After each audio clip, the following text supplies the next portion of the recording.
Now we will have our last presentation, and it is by Dr. Salah Ali Hassan.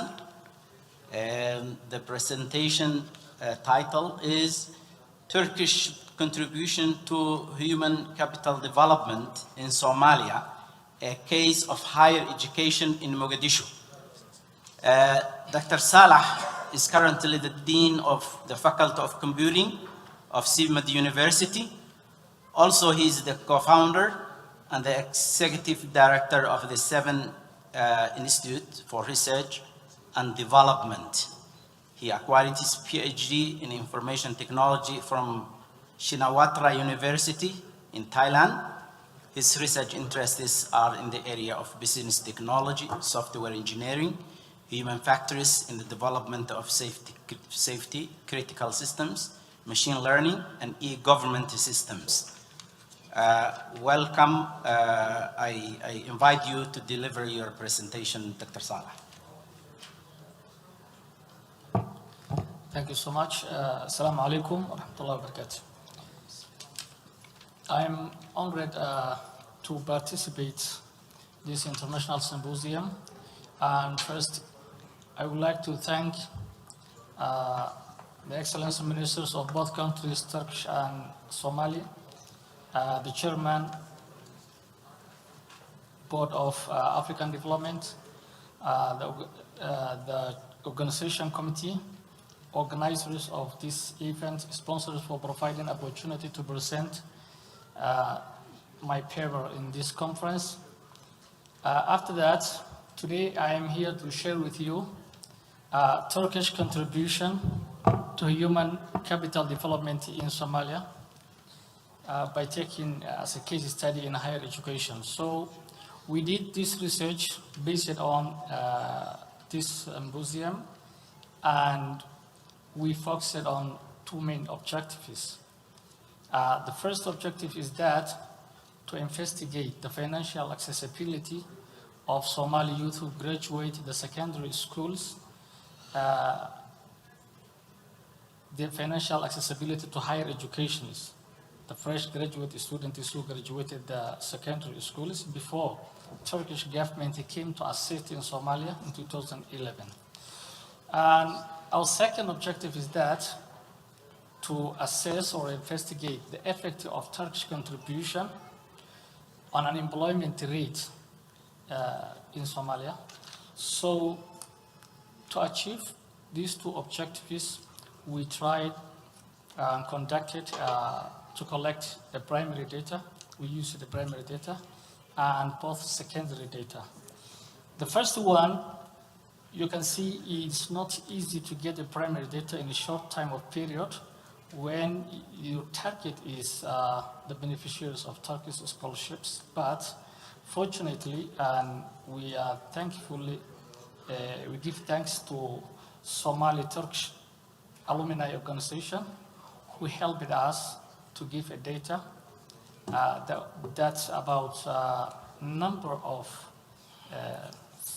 Somali graduates from Turkish university, or the people who took advantage that grant scholarships granted by Turkish government. And the second one, we used the secondary data narrated from World Bank to analyze the second objective, which is the unemployment rate in the last decade in Somalia. After that, we get a result that the number of financial accessibility in Somalia is a little bit different as the result shows. And the first part is that the data we have collected, or let's say our sample size consisted of 175 students, 175 graduate students. When I say graduate students, I mean the beneficiaries of Turkish scholarships. And 75% of them, they were male. As already said, Mama said that I don't have a figure that the female that benefited, the beneficiary of the Turkish scholarship is, but this figure, 25% is a female, but this figure might be different because this figure is based on the data we have collected, or the data we have, the data submitted by, let's say, the organizations of the alumni, Turkish Somali organizations. So 75% are male as a demographic result, and 25% are female. That 75% of male, 95% of them, they are working right now. They are working right now, while a small portion of them are still fresh graduates and looking for a job. And the other thing is that the number of, we already distributed a questionnaire, and the number of the respondents said when we look for accessibility of the higher education, 65% they couldn't afford to access the higher education. 65% of that people who benefited or took advantage of the grants of Turkish scholarships. And almost 23% they said yes, we could afford to access that. And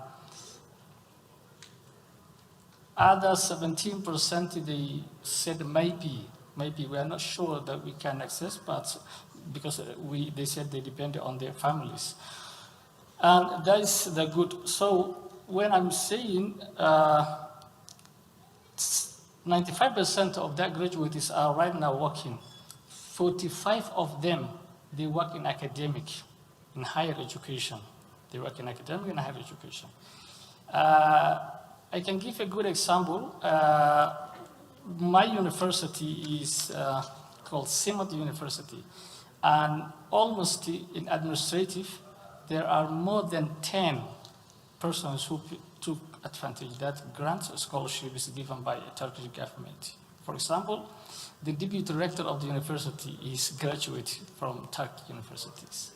The dean faculty of management and science, he took his PhD in Turkey, and he's the one of the first people who took advantage of that in 2012. The dean faculty of engineering, he is one of the beneficiaries.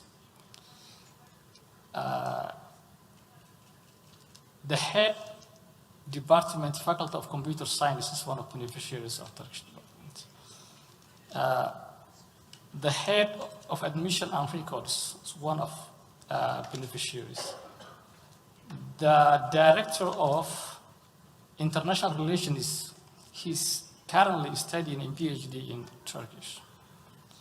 And the head of public relations is one of the beneficiaries in 2015, 2016, he graduated. Head of admission and record of the university is the first lady that we have in the university that took advantage of that. So we can understand that the portion of the ladies is maybe 25%, as this study reveals. Overall,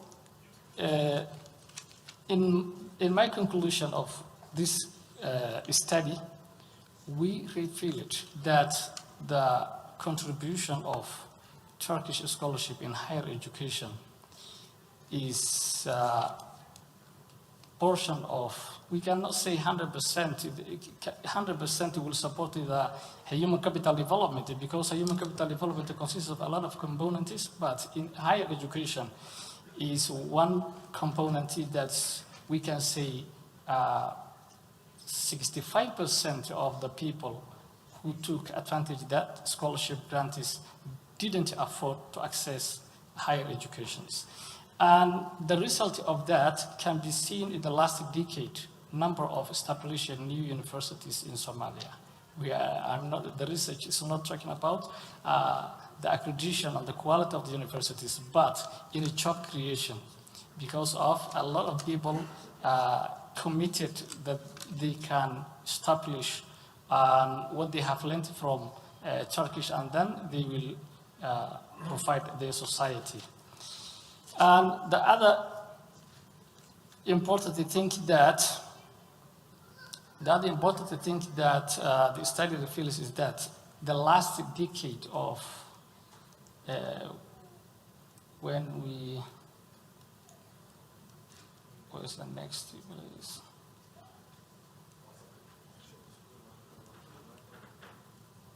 Can I, next?